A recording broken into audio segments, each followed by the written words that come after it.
Hello Black Edik, balik lagi nih di Weekend Black Edik. Kali ini sama aku Desi akan nemenin kalian di beberapa menit ke depan. Oh ya Black Edik, kalau ngomongin kita nih sebagai anak muda, Gen Z, aku kepikiran sama anak-anak yang pastinya ada yang masih single, ada yang punya gebetan, punya pacar, dan pastinya di kalangan Black Edik juga pasti udah ada yang milih buat nikah muda. Nikah muda sebenarnya bahagia atau bencana ya? Sebelum bahas itu, aku mau ngenalin seseorang nih yang luar biasa dan pastinya juga baru launching buku juga dan menginspirasi aku sampai aku kepo nih buat kepoin bukunya. Halo Kak Miska. Halo. Gimana kabarnya? Alhamdulillah baik, Mbak. Oh, alhamdulillah. Gimana nih kesibukannya akhir-akhir ini? Nah, sekarang ini kan aku sebagai istri, sebagai ibu dari 2 anak, aku juga bekerja sebagai ASN di BKKBN Jawa Timur. Tapi sekarang aku lagi sibuk kuliah karena alhamdulillah Mbak dapat kesempatan lanjut S2 lagi di Universitas Erlangga jurusan Media dan Komunikasi. Ya, alhamdulillah. Terus kakak nih gimana kok bisa kepikiran buat buku nikah muda ini? Jadi awalnya itu karena backgroundku sebelum di ASN ini pernah bekerja sebagai wartawan, pernah bekerja sebagai editor. Nah, teman-temanku yang seangkatan jadi wartawan dan editor ini juga pernah bikin buku. Nah, kan kayak ke-trigger gitu loh, kayak duh mereka hebat banget ya, masih kerja tapi tetap bisa produktif bikin buku. Aku terpicu dari sana. Cuma saat itu sih aku belum kepikiran ya mau bikin buku apa, kayak nggak ada ide gitu. Sampai pada akhirnya aku kerja di BKKBN sebagai penyuluh KB, terus aku ketemu nih banyak ibu-ibu, anak remaja, karena memang target sasaran kerjaku memang mereka gitu.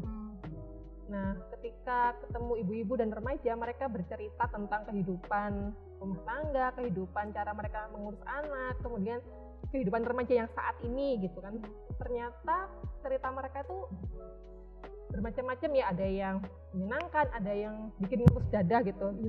Aku pikir zaman remaja yang saat ini tuh bakal lebih baik dibandingkan zamanku, karena saat di zamanku kan teknologi nggak secanggih sekarang, kemudian akses untuk mendapat pendidikan juga nggak semudah sekarang gitu. Justru dengan kemudahan yang didapat sekarang malah kasus-kasus kayak pernikahan dini itu malah tetap ada gitu. Nah, betul. Terus di sisi lain, waktu aku bekerja itu kan juga lihat ya buku edukasi dari macam-macam sih, dari pemerintahan atau dari lain-lain tuh terkesan kaku gitu loh Mbak. Kayak buku pelajaran. Jadi gimana sih anak remaja ini mau baca buku tentang kesehatan reproduksi remaja? Gimana anak remaja mau suka baca buku kalau bukunya genrenya bukan genre sih, bahasanya tuh kaku kayak buku pelajaran gitu. Terus aku kepikiran nih, kayaknya nih ada peluang untuk menulis cerita ringan soal remaja tapi nggak melupakan tujuan utamanya yaitu edukasi, karena aku sendiri kan tugasnya juga mensosialisasikan program-program dari BKKBN, salah satunya tentang kesehatan reproduksi remaja. Ditambah memang Kabupaten Malang ini angka pernikahan dininya juga pernah tinggi seperti itu. Jadi kenapa sih aku kok nggak bikin cerita yang ringan aja tentang pernikahan dini agar remaja itu tertarik gitu loh Mbak, mau baca buku. Sebab kalau baca buku yang terlalu normatif mungkin mereka males ya. Akhirnya mereka pelariannya ke sosmed, ke yang lain-lain kayak gitu. Di situ akhirnya aku kepikiran buat nulis buku. Buku tentang nikah muda. Ya, nah di buku ini juga aku ceritain kayak semacam fiksi gitu loh. Jadi kayak kumpulan cerita. Jadi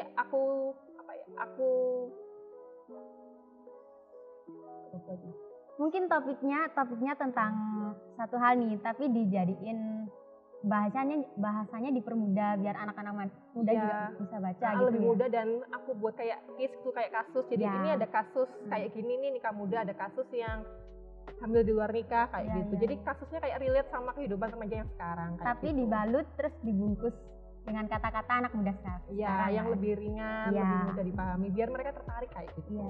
Terus kalau ini kan aku udah baca nih Mbak. tentang buku nikah muda. Kan aku baca juga per chapter itu kan nggak semuanya tentang nikah muda. Betul. Kenapa kok ngambil judul nikah muda? Nah, karena kan di sini ada 18 chapter ya. Iya. Dan sebagian besar dari chapter itu soal nikah muda. Sebagian besar ceritanya soal nikah muda. Tapi di sini aku juga mengangkat berbagai macam masalah yang dialami banyak remaja sih yang sekarang ini, kayak masalah insekuritas, Ya, masalah sandwich generation, kemudian masalah apa lagi ya, banyak sih gitu. Jadi yang aku angkat tema-tema yang relate sama remaja gitu lah, biar mereka tergugah juga. Iya. Terus di sini kan juga ada tentang mimpi seorang anak muda di kalangan remaja juga. Mungkin bisa nih Blok Edik baca bukunya dari Kak Iska ini. Ya, dari buku itu juga aku menuliskan soal sudut pandangku, Mbak ya. Iya.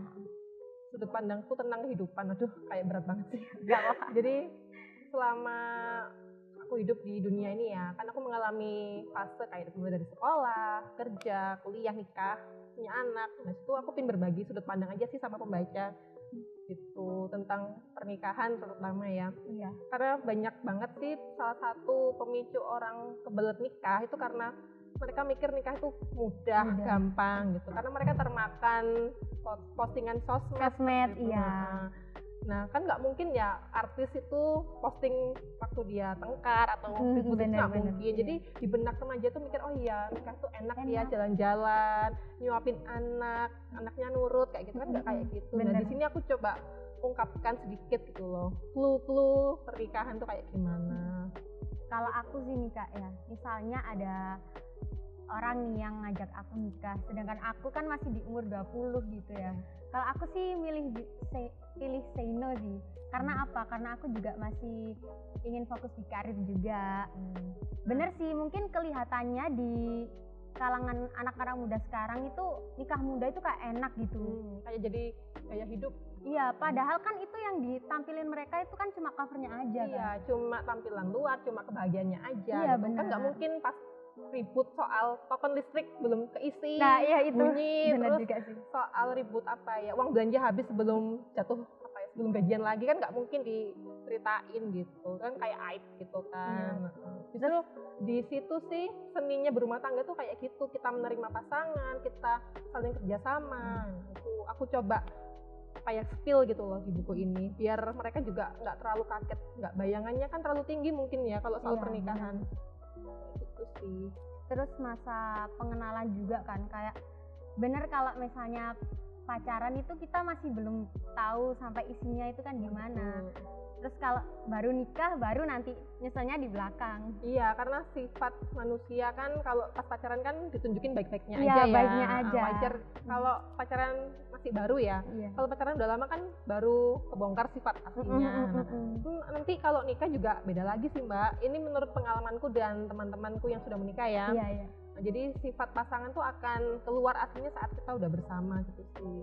Tapi tinggal bagaimana kita menyikapinya gitu kan ya, menerimanya.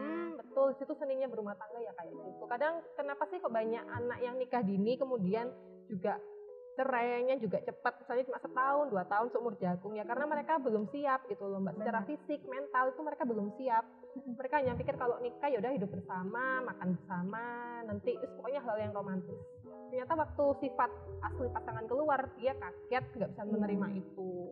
Akhirnya terjadilah perceraian. Iya. Itu sih yang paling ditakutin juga. Iya, karena kan nikah juga prosesnya panjang ya, belajarnya seumur hidup gitu loh. Iya. Makanya butuh butuh mental dan fisik yang matang. Ngukurnya gimana ya, dari diri sendiri sih Mbak. Misalnya kayak ada orang yang merasa umur 22 udah siap nih, udah mentalnya siap. Terus ada juga orang yang umur 25 masih belum siap nikah, ya nggak apa-apa, memang kan kondisi orang nggak sama. Iya benar juga. Terus kalau ini kan Kak Afiska buat bukunya pasti riset dulu kan? Iya. Ya itu ada gak cerita yang paling bikin kesayat di hati gitu loh, kayak kok bisa sih anak segini udah gini, ada gak? Nah, jadi aku bikin buku ini kan dari tahun 2019 ya, jadi emang agak lama karena di 2019 itu ada lomba buku, kebetulan dari instansiku tuh ngadain lomba bikin buku. Kan aku bingung kan nyari ide apa, terus akhirnya nemu ide ini, cuma sayangnya aku kalah waktu itu, nggak akhirnya buku nggak diterbitin sama instansiku, ya nggak apa-apa sih gitu. Ini aku cari cara apa ya, wis aku terbitin pribadi secara pakai penerbit lokal kayak gitu. Nah selama 2 tahun tuh aku risetnya berdasarkan kayak pengalamanku saat aku pembinaan, penyuluhan kayak gitu kan, aku sering ketemu ibu-ibu remaja gitu. Aku risetnya ya tanya sih, wawancara langsung gitu ke anak-anak muda juga. Iya. Waktu itu juga ketemu anak-anak mungkin seumuran 17 tahun mungkin. Iya, umur 18 sudah pasang KB gitu kan. Aku juga tanya loh, 18 pasang KB ya Mbak, terus nikahnya umur berapa gitu. Akhirnya aku kulik-kulik gitu sih Mbak. Jadi penasaran, akhirnya jadilah buku ini. Iya, kayak gitu. Terus tadi yang paling menyayat ya. Iya Bang. Yang paling menyayat itu ada cerita nih Mbak ya, soal anak remaja yang pingin sekolah, tapi dia malah dilarang oleh orang tuanya. Kenapa itu Mbak?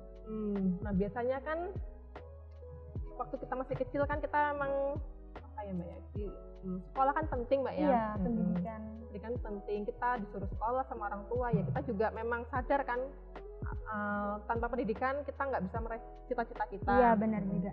Nah di saat yang sama ada anak remaja yang semangat sekolahnya udah tinggi. Dia punya cita-cita, tapi sayangnya niat yang mulia itu, semangat yang tinggi itu dipupuskan oleh orang tuanya sendiri kayak gitu. Padahal kan orang tua tuh harusnya jadi support system yang utama ya. Justru orang tuanya itu yang menjadi pemupus mimpi anak itu. Iya. Apa karena nggak ada biaya atau gimana itu Mbak? Berdasarkan cerita yang aku temuin ya, jadi menurut orang tuanya ini sekolah tuh nggak penting gitu, yang penting tuh kerja punya uang. Karena kalau sekolah aja belum tentu dapat uang, malah bayar terus kan gitu. Itu sih yang bikin ngenes gitu, karena banyak kan ya remaja itu ada yang mau sekolah tapi orang tuanya masih punya uang.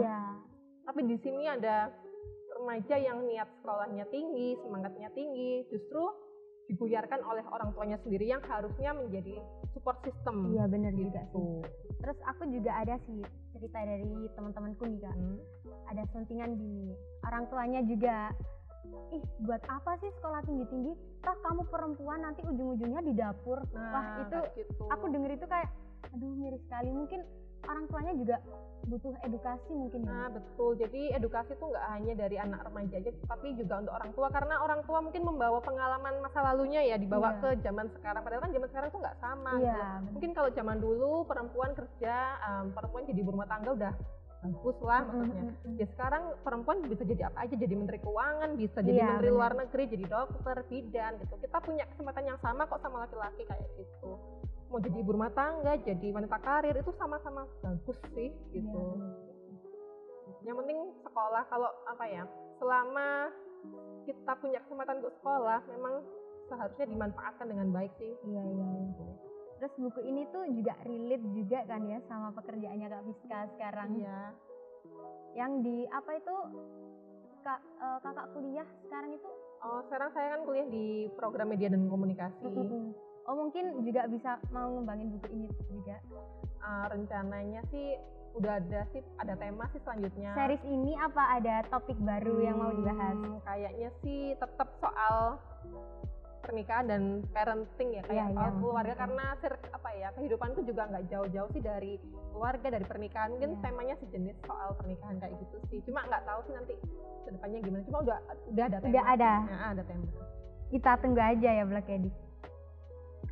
Cara dapetin buku ini tuh di mana sih Kak? Gampang banget katanya, tinggal DM aja di Instagramku @mommypedrosa. Enggak dijual di e-commerce gitu? Enggak, sementara masih aku sendiri sih Mbak yang jualin gitu. Iya. Nanti bisa nih ke Instagramnya Kak Fiska langsung di @mommypedrosa. Pedrosa. Oke. Terima kasih banyak juga Mbak udah ngasih pembelajaran juga bagi kita Ya, semua. makasih Terus, Mbak Desi udah diundang ke sini. Ya, lain kali next buku diundang lagi dong pasti. Oke, makasih. Terima kasih juga buat Olive House yang udah nyediain tempat ini buat kita hari ini. Oh ya, Blok Edik. Terus buat Blok Edik yang mau cari furniture yang keren-keren terus artistik gini, estetik-estetik gini juga bisa langsung ke Olive House Home and Living. Terima kasih. Bye-bye. Bye.